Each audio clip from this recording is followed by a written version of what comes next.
here on Rainier Avenue Radio. This is your Rainier Avenue Radio.World community update on Seattle City Lights Utility Discount Program application. If you are impacted by COVID-19, otherwise known as the coronavirus, access the utility discount application online at seattle.gov/UDP for utility discount program, or call 206-684-3000. That's seattle.gov/UDP or 206-684-3000. Lock in fresh juice with the newest hip-hop and R&B. Every Wednesday night from 9 to 11 p.m. on Rainier Avenue Radio. You know we got the dopest artists rocking with us every single week. It's myself, D-Money. Taylor Hart. And Pint-Sized Patron. This is Fresh Juice every Wednesday. It's Trilltopia.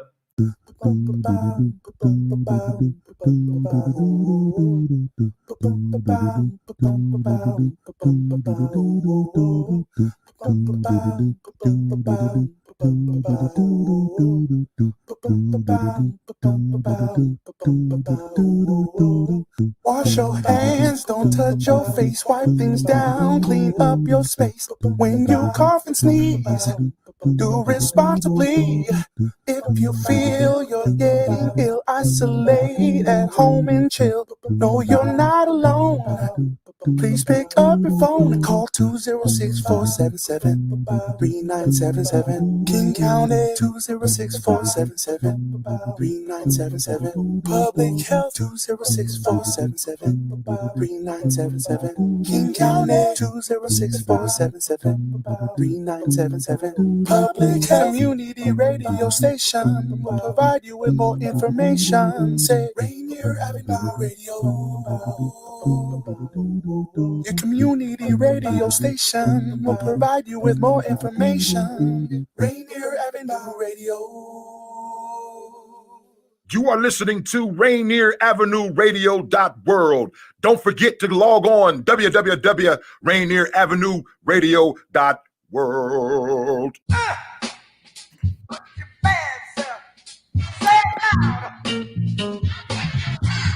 It is Monday night once again.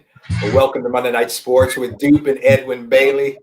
And we're going to recap a little bit of that Seahawks game. Big win for the Seahawks. And also, if you recall last week, we talked about being excited for the start of the NBA season and that opener between the Golden State Warriors and the Brooklyn Nets. And the Nets put a shellacking on them. But that's a whole nother story. We can talk a little bit about that.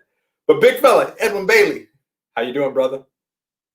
Oh, you're on mute. Your mic is on mute. So you gotta love it. Come on now. But anyway, if you just joined us, we want to recap the Seahawks' big 20-9 win over the LA Rams. And as Edwin is getting his mic unmuted, we can talk a little bit about that. And I know Edwin talked about it last week, and we've talked about it for the last few weeks. The team that scares us a lot, you know, that there was a lot of concern about was the LA Rams. And big number 99 across the ball on the defensive side, Aaron Donald.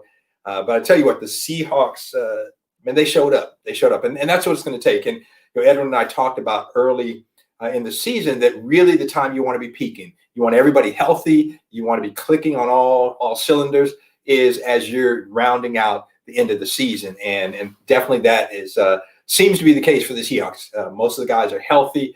And I tell you what, the defense has improved dramatically. I mean, a significant, improvement from the defense. And certainly the addition of Carlos Dunlap, is huge. And obviously Jamal Adams. And how about, I don't know if you saw it, but Jamal Adams in the press conference, just his excitement for being on a team that's going to the postseason. He's been in New York with the Jets. It's still part of my grammar, but his season ain't gone past 16 games, okay, in the NFL. So excited, to be a part of a team that not only has clinched a playoff berth, but, big step forward to win that conference as well, or division, I should say. And so, looking at the standings, again, the Seahawks, atop of the NFC West with an 11-4 record. Now, the only thing that could have, I think, they've got it. There's no way, because even if they lose and the Rams win, they still have the best record. Rams would end up 10-6. Seahawks would be 11-5. So that is just, again, congratulations to the Seahawks. Congratulations to Pete Carroll. I believe the 5th time since he's been here as coach that the Seahawks have won the division, if you will, and that's pretty exciting. Hey, looks like we got your audio there. You there, big fella? Talk to me. Hey, Rick, can you hear me now? Yep, we can hear you. We're good to go. Okay.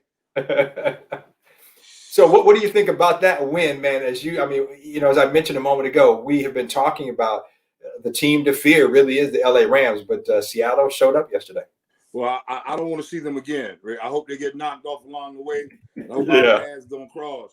And from my point of view, Aaron Donald is the best football player in the NFL. Yeah.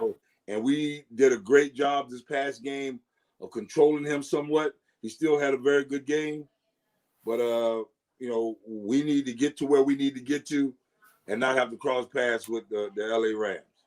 Yeah, and Edwin, you're right. He is a force, and if he's not breaking through, there's so much attention being paid to him, double teams, what have you, opens up for other guys. Yes. And I'm going to tell you this. I want to get your take on this, the offensive line play. But I'm going to say this.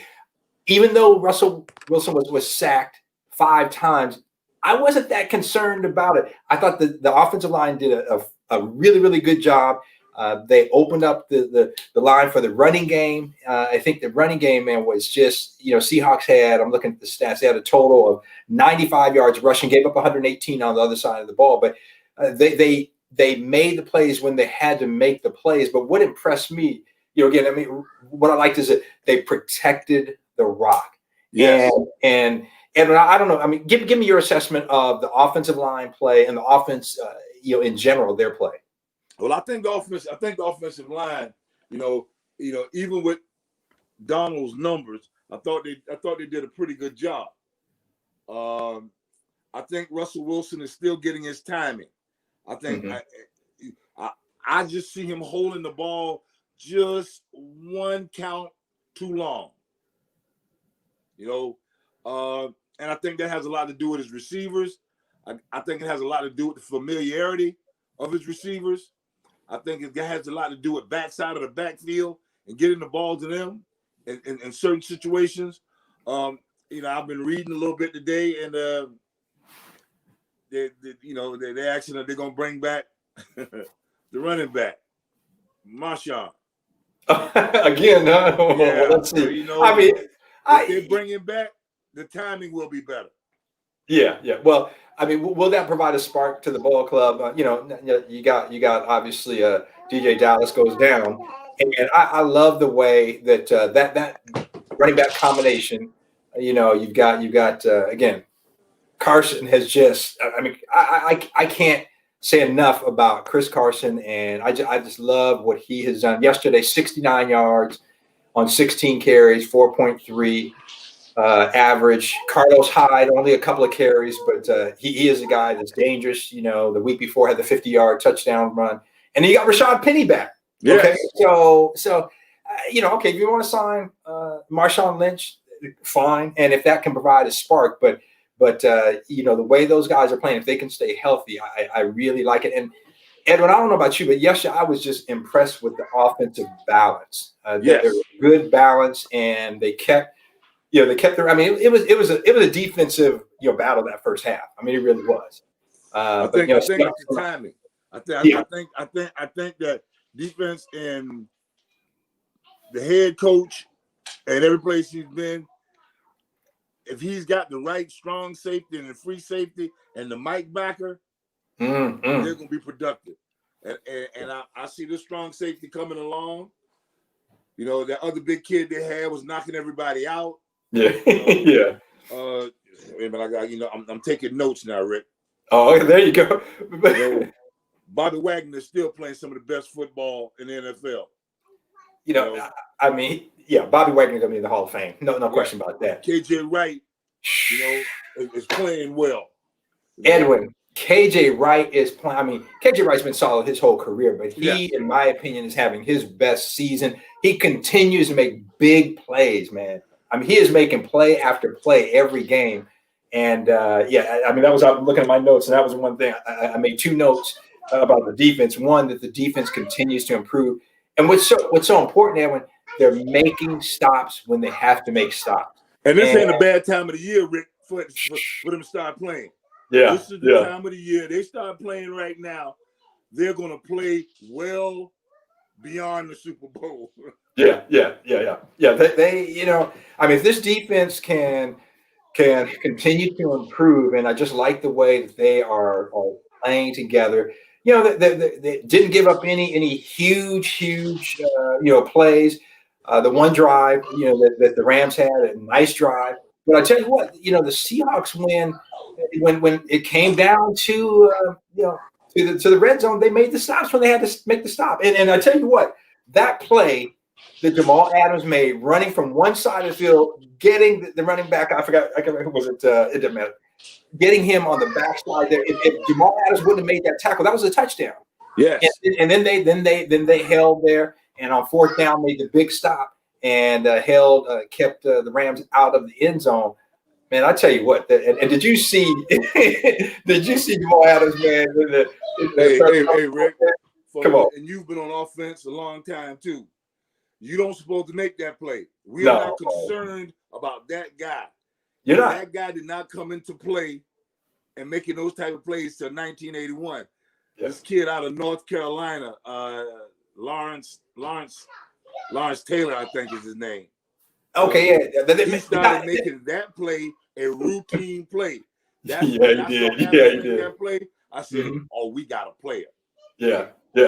I mean, Jamal Adams ran him down. I mean, that was just, hold up. I made a note of it. And that was just, it was crazy. I'm like, come on. Yeah, he ran down Henderson to stop the TD. That was what, you know, then to 4th and goal with about 3 minutes left. I mean, how big, though, was that play? Because, again, if Jamal Adams does not run Henderson down, that's a touchdown. Yeah, we're not talking about going well into the playoffs. That one defensive play, we're going to see that on highlights for a long time. Yeah, that was a huge play, and again, I think that was on 1st down, if I'm not mistaken. And then obviously the defense, held. And I tell you what, like I said, the defense, they've shown and they have improved so much over the last several weeks. They'll bend a little bit, but they are making the big plays when they have to make the plays, making the stop when they have to make the stop. And again, you know, they let them get down. It was 1st and goal, and they kept them out of the end zone. Hey, can't beat that. No, you really can't. You really can't. But man, you know, going back again, like we said, I think a key for me, again, I love the way KJ Wright has been playing. You look at the addition of Carlos Dunlap. You look at Jamal Adams is healthy, and that defense is starting to gel. The guys on the corners, man, they're doing their job. They're playing well overall. And then the defensive line, you got 3-4 guys there that are getting pressure on the QB. They're stopping the run. Now, again, yesterday, you know, looking at the stats, the Rams had 118 yards on the ground. But I tell you what, it did not hurt the Seahawks, and that's the key. They made the plays. Like I keep saying it, but they made the plays when they had to make the plays. So hey, that's the big thing. Now they gave it to them, like you said. They bend a little bit from 10 to 10. Yeah, but they just got tough. You know, in that red zone, they didn't let them in there, and that's huge. Yeah, you're listening to Monday Night Sports with Dupe and Edwin Bailey right here on Rainier Avenue Radio. Make sure to keep it tuned right here, because immediately following us is Lid Line with Granville, Pepe, and the team, and so make sure to stay tuned. And also, Edwin, I just want to say, if I forget before we finish up today, Happy New Year to you, my brother, and Happy New Year to all of our listeners. Man, 2020 is behind us. Man, already, Rick. I could have sworn we just started. Man, I know it has been, for lack of a better word. Yeah. I hope everybody have red beans and rice and greens for the new year. Yeah. You know. Yeah. And I think this is going to be an exciting year. Yeah, let's hope so. Red beans and rice or black eyed peas and greens, and collards. Yes, sir. Put some smoked meat in it. Yes, sir. Greens for the money. Come on. I already got my smoked turkey. I already got my smoked turkey. Got the black eyed peas. I just gotta go get some collard greens, and we're good to go. Make me hungry, man. Yes, sir. Yeah. If you ain't from Savannah, Georgia, you don't know nothing about that. You wouldn't understand about that. Wouldn't understand. Wouldn't understand. And my mom will tell you in a minute. She don't want no woman walking in her house for the new year first. Always got to be a man to come in your house for the new year first. She don't want no woman. All of this coming back to me now, Rick. Yeah.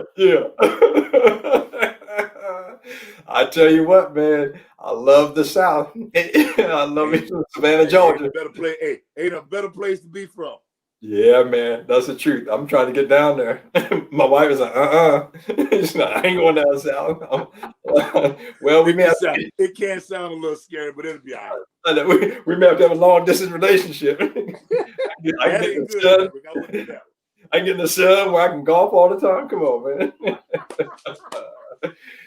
Anyway, if you just joined us, I'm Dupe. He's Edwin Bailey, and kind of giving a recap of yesterday's big win. But Edwin, I tell you what, I hate to sound redundant, but you have said this from week one when we started, focusing on the Seahawks each week, and you talked about how important it was for this team or any team, but this team in particular, to be peaking at this time. Can you talk more about that? Because they are. I mean, they seem to be firing on all the cylinders, and I'd like to see the offense. I mean, the offense, the first 5 weeks in particular, but first half of the season, I mean, they were just incredible, and they were putting up such big numbers. Now you're starting to see it come into balance a little bit more. There was so much talk early on with Russell Wilson being an MVP candidate, but yesterday, I mean, you look at his stats: 20 for 32, 225 yards, a touchdown, no interceptions, and like I said earlier, I like the fact that they protected the rock. And you made a good point. You said, he may be holding on to it a little bit too long, but you know what? I'm okay with taking a sack over a turnover. So, Rick, I'm okay with Russell Wilson working his way to being the Russell Wilson that I am expecting.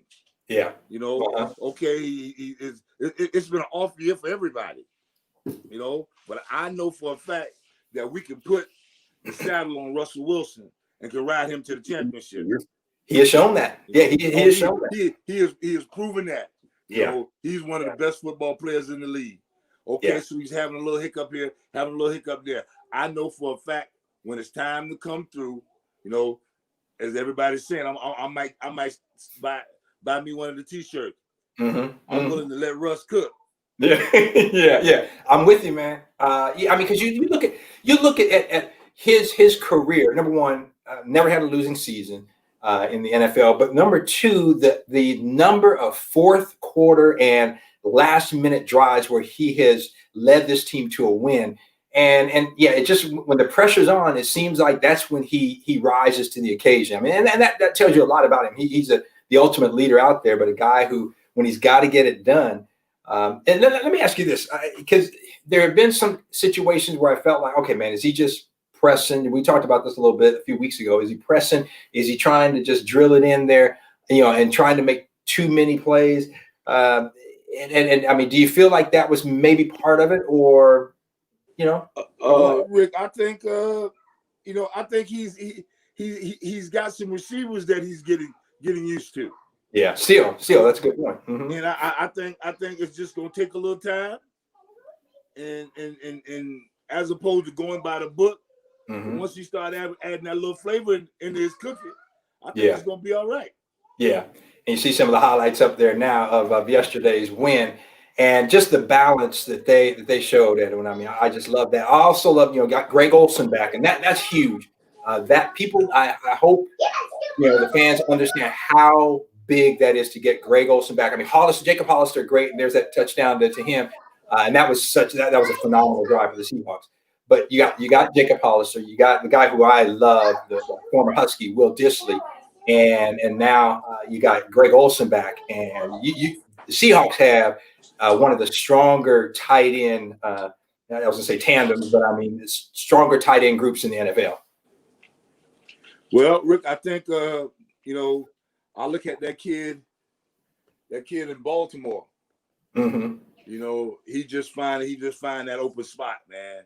And we get that point where we got that type of tight end presence for a guy who has good legs like Russ. We got guys that could stretch the defense. Yeah. Like that little young Superman that we got. Hey, wait a minute. I think it's gonna be good. Edwin, there were some plays DK Metcalf got, especially that I'm thinking of the 1 third down play where he got the ball and he ran over the linebacker. He just like he getting ready to put a move on. He said, "You know what? I gotta get this first down." He lowered his shoulder. He knocked that linebacker back and got that first down. Come on, young Superman. Yeah, like you said, man, he's amazing, man. He really is. And once they get in sync, once you gotta shine in certain situations. I mean, because the other little receiver, I mean, he just find open spots. Yeah, doesn't he though? Yeah. Just find open spots, and Russell is finding him. Yeah, and I think this game here will be a good game for everybody to be hitting on all cylinders. The defense is playing now. I take my hat off to Ken Norton, man. He's been patient with him, and now he's got him right where he want him. Now he got to put his foot on their neck and put his foot on the gas, and I think they'll take us to the championship. Hey, I mean, I don't think that's too far out of the realm of possibility. And you look at the standings now. So the Seahawks again atop of the NFC West 11-4. You got the 49ers next week, and you cannot. And Ed, I want you to comment on this of how important it is to finish strong. You can't take the week off. You got the conference or the division, I should say. You won your division. You're in the playoffs, but again, you want to get into the playoffs. You want to be entering the playoffs on a high note. I mean, how important is that for them? Rick, you don't want to take it. Now ain't the time to take a breath. Yeah. Now ain't the time to get relaxed. You're in. Oh no. You gotta stay tense, man. You gotta stay tense. I want to say it was 1986 where we ended up the season 10-6, and I think we won our last 7 or 8 games, and we just got on the road, and we played the Cowboys on Thanksgiving Day, and everybody was concerned, that's going to be our litmus test, that's going to be everything. We went up there and we put some good foot in the Cowboys on Thanksgiving Day in Dallas. In detail, And the only problem that we had that year was San Diego, and I want to say maybe the Raiders. They won 12, 13 games. We ended up the year 10-6, and at the end of the year, we were the hottest team in football. And you guys didn't make the playoffs, right? No, we didn't make the playoffs. We beat both Super Bowl participants, and that last half of the year. Yeah, I think we beat the Broncos and the Giants. Yeah. I remember that. Just was on that roll, man. Everything we did, everything was clicking, and then all we wanted to do was get in. If we get in, we win it all. Yeah. And talk about how much does that play a role that you guys are clicking, you're hitting all cylinders, that confidence. I mean, how much of a factor does that play? Now, obviously, you got to have the talent, you got to play the game. We've talked about this before. You got to stay healthy. You got to have the ball's got to bounce your way sometimes. But all that aside, how important is it going in on a high note, being confident, knowing that we feeling like no one can beat us? Hey, and Rick, I can go back to 86 again. I can remember just talking with Dave Craig, sitting down with he and Jacob Green, and we just feeling good because man, ain't nobody can beat us. We know we the best team in the NFL this year at this moment right now. But now if we could have just grasped that maybe 2 or 3 games earlier, and as opposed to being 10-6, being 12-4. Yeah. That would have helped us out a lot. But you got to have that confidence, man. We were healthy. We had confidence. I mean, Kurt Warner was playing out of his mind. Yeah. 28 was playing out of his mind. Oh, come on. It was just, and Steve Largent was being Steve Largent. Yeah. Yeah, no doubt. Hey, let me ask this, because there was, I'm looking through my notes here. There was a play. So remember, it was in the fourth quarter, and the score was still 13-9, and Seahawks had a third down. They ran and got the first, and it got called back. They said DK Metcalf wasn't set, and Edwin, they showed the replay, and so he got set and kind of rocked back a little bit and what have you, but he wasn't moving his feet. He was. That was what. Hey, Rick. Some of these things that's going on now is starting to kill me. I saw unnecessary roughness, and I'm like, wait a minute. Yeah. All he was doing was just blocking. Yeah. And what he did was this guy drove the guy off the field and into the sideline. So now you telling him he's got to stop blocking the guy? Yeah. I'm sorry. I saw that play though, and I made a note of it at the time because that stalled a drive. Now it turned out it didn't matter. And Seahawks, I think in the first half in particular, I think they had held the Ram. There were 3 3-and-outs in the first half. I mean, again, the defense did great, but at that point, I was like, oh man, this could be a big play because again, it nullified that first down. Then they did not get the first down. But it turned out not to make a difference in the ball game. But yeah. I mean, you make a good point, Edwin, and I guess it's to a certain degree a little bit of a different game, and you hope that. I mean, it's an aggressive game. It just is. And when you take that out, it's like the call we were talking about last week with KJ Wright. The guy was going down, he was going down, hit him. It's like, oh God, And I mean, I like the fact you're trying to keep people healthy, but what can you do? Yeah. So anyway, I saw one play on, and I can't remember what team it was. Might even been the Seahawks game where the kid ran up and put the ball down. Oh yeah. And they said, "Oh, well, he gave up." Okay, I remember that. What? I remember that. I remember the just that whole thing, talking to the officials. That's just like you going up and going a knee down. Yeah, right. Yeah. Okay, so he gave up, but oh my goodness. I've never picked it up and went the other way. Yeah, I've never heard of that. And you know what? And the thing is that I mean, we got about a minute and a half here. I mean, whether you call it a brain fart or whatever, why you don't give up? And what I have never, he had room. There was nobody there, and he put the ball down. Now, granted, he thought he was down. Did he intentionally give himself up? I don't know. I had never heard of that and never seen that. And it's like in the NFL, unlike college football, high school football, what have you, if you go down and you haven't been touched, you can get back up. It's live. Yeah. And so you set the ball down. It's just like it used to be, man. If you caught the ball, on a kickoff in the end zone, okay, you had to down it. You had to take a knee or whatever. You can just throw the ball down. It's okay. Yeah, that's a fumble. I'm jumping on it. Rick, it's a lot of them that's getting me now. Yeah. Ever since I kid, being a big kid, all you can play is offensive line. So they stuck me down there. Right? Yeah. No problem. And at one time, the defenders could jump at offensive linemen. Mm-hmm. Yeah. They couldn't move. Yep, I remember that. How they jump. Now, if you move, they forced you to move, the penalty's on the defense. Yeah.